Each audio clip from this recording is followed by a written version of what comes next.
नमस्ते दोस्तों, आपका स्वागत है हमारे सक्सेस के सागा यूट्यूब चैनल पर। आज मैं आपके लिए लाया हूं एक और न्यू स्टोरी।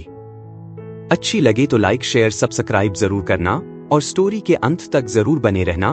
तो चलिए शुरू करते हैं। गौतम बुद्ध और अंगुलीमाल की कहानी भारतीय इतिहास और बौद्ध धर्म की एक महत्वपूर्ण और प्रेरणादायक कथा है। यह कहानी आत्मपरिवर्तन, करुणा और अहिंसा का एक अद्वितीय उदाहरण प्रस्तुत करती है। बहुत समय पहले कौशल राज्य के भीतर एक भयानक डाकू का आतंक था जिसका नाम अंगुलीमाल था। उसका असली नाम अहिंसक था, लेकिन उसे अंगुलीमाल के नाम से इसलिए जाना गया क्योंकि वह अपने शिकारों की उंगलियां काटकर उनकी माला बनाता था। अंगुलीमाल की क्रूरता के पीछे एक त्रासदीपूर्ण कहानी थी। अहिंसक एक बहुत ही बुद्धिमान और होनहार युवा था जो तक्षशिला विश्वविद्यालय में शिक्षा प्राप्त कर रहा था। उसकी बुद्धिमत्ता और प्रतिभा से उसका गुरु उससे जलने लगा। गुरु ने एक षड्यंत्र रचा और अहिंसक को ऐसा कार्य करने के लिए मजबूर किया जो उसे अकल्पनीय बना देगा। उसने अहिंसक को आदेश दिया कि वह 1000 उंगलियां एकत्रित करे ताकि वह शिक्षा पूरी कर सके। अहिंसक अपने गुरु के प्रति अटूट निष्ठा के कारण इस निर्दयी कार्य को पूरा करने के लिए मजबूर हो गया। धीरे धीरे वह एक भयंकर डाकू में परिवर्तित हो गया और अंगुलीमाल कहलाने लगा। उसने जंगल में आतंक का राज फैला दिया और लोग भयभीत होकर उस क्षेत्र से गुजरने से कतराने लगे। इस समय गौतम बुद्ध अपने अनुयायियों के साथ कौशल राज्य में भ्रमण कर रहे थे। लोगों ने उन्हें अंगुलीमाल के बारे में बताया और उनसे प्रार्थना की कि वे उस भयंकर डाकू से बचें। बुद्ध ने लोगों की चिंता सुनी, लेकिन उन्होंने निर्णय लिया कि वे अंगुलीमाल से स्वयं मिलेंगे और उसका हृदय परिवर्तन करेंगे। एक दिन जब अंगुलीमाल एक और शिकार की तलाश में था, बुद्ध ने अकेले जंगल के उस रास्ते पर चलने का निर्णय लिया। जब अंगुलीमाल ने बुद्ध को देखा तो वह उनकी ओर तेजी से बढ़ा, लेकिन उसे आश्चर्य हुआ कि बुद्ध शांतिपूर्वक चल रहे थे और उनके चेहरे पर कोई भय नहीं था। उसने बुद्ध को रोका और उनसे पूछा, तुम्हें पता नहीं कि मैं कौन हूं? मैं अंगुलीमाल हूं। बुद्ध ने शांतिपूर्वक उत्तर दिया, मैं जानता हूं कि तुम कौन हो। मैं तुम्हारे लिए ही आया हूं। अंगुलीमाल ने हंसते हुए कहा, तुम्हें मुझसे डर नहीं लगता?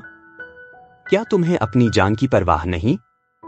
बुद्ध ने उत्तर दिया, डर और परवाह मन के अज्ञान का परिणाम है।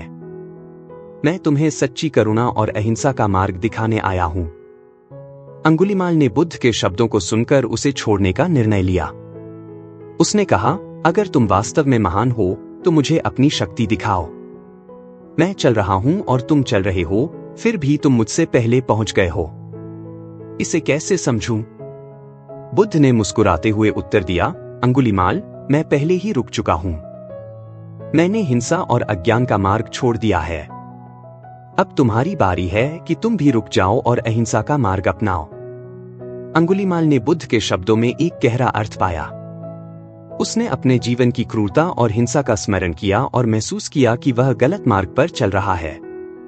उसने बुद्ध के चरणों में गिरकर उनसे क्षमा मांगी और अपना जीवन बदलने का प्रण लिया।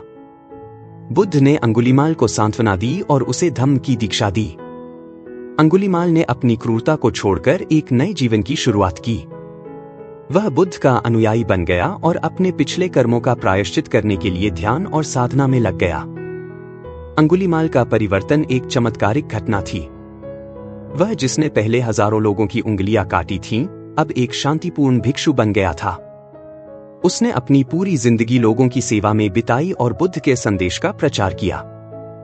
गौतम बुद्ध और अंगुलीमाल की यह कहानी हमें यह सिखाती है कि सच्चा परिवर्तन और आत्मपरिवर्तन किसी भी समय संभव है, चाहे स्थिति कितनी भी विकट क्यों न हो। यह कहानी हमें यह भी सिखाती है कि करुणा और अहिंसा के मार्ग पर चलकर हम अपने जीवन को सही दिशा में मोड़ सकते हैं और दूसरों के लिए भी प्रेरणा बन सकते हैं। सीख।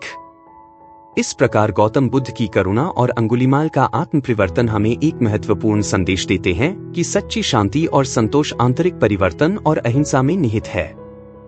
यह कहानी आज भी हमारे समाज में एक प्रेरणा स्रोत बनी हुई है, जो हमें बताती है कि कोई भी व्यक्ति, चाहे वह कितना भी गिरा हुआ क्यों न हो, सच्चे मार्ग पर लौट सकता है और अपने जीवन को सार्थक बना सकता है।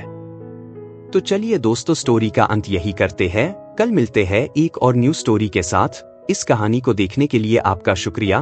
कृपया हमारे चैनल को सब्सक्राइब करें और लाइक शेयर करें। धन्यवाद।